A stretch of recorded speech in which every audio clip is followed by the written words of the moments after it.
जेतेबेले नदिया श्री गौरांग महाप्रभु माँ शची को कोल रे जन्म नहीं छ सेतेबेले नदिया नगर महाप्रभु का स्वागत लगी कि भली भावरे तांको स्वागत करा जाय छै।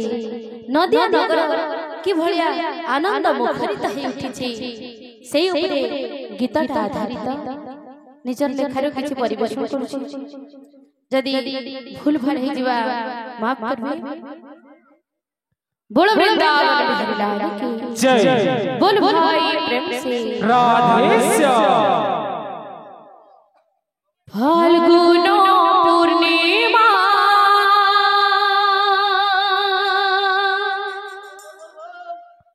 नक्षत्र फाल्गुनी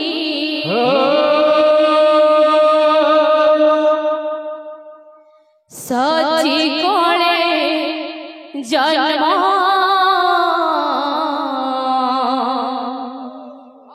गौर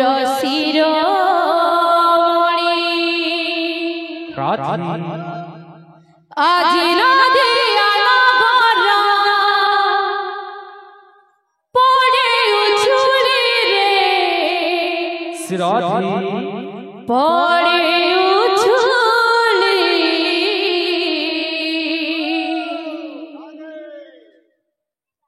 माँ मासी समस्त उपस्थित अच्छा तो तेनो हरिबोल भोला भोला टिके संगे देबे। आज नदिया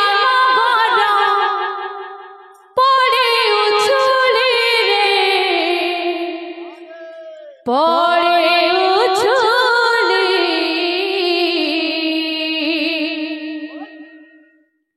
दिया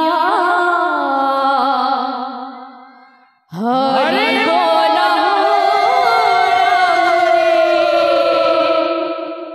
दिया हरि बोला।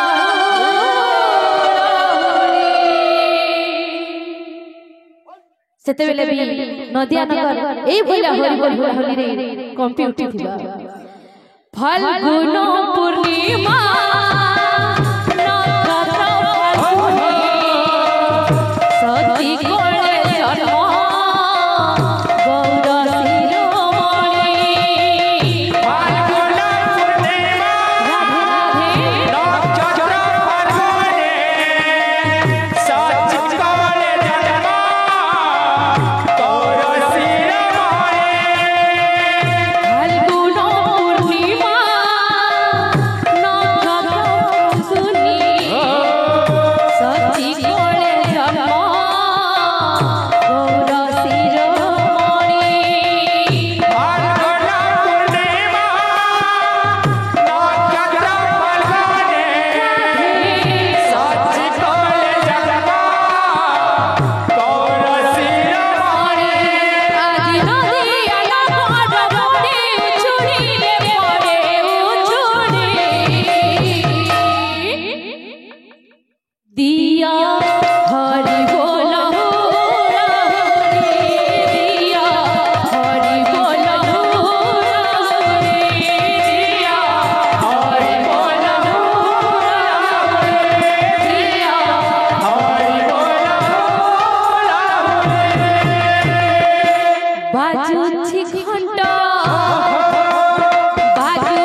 এই কলিযুগরে একমাত্র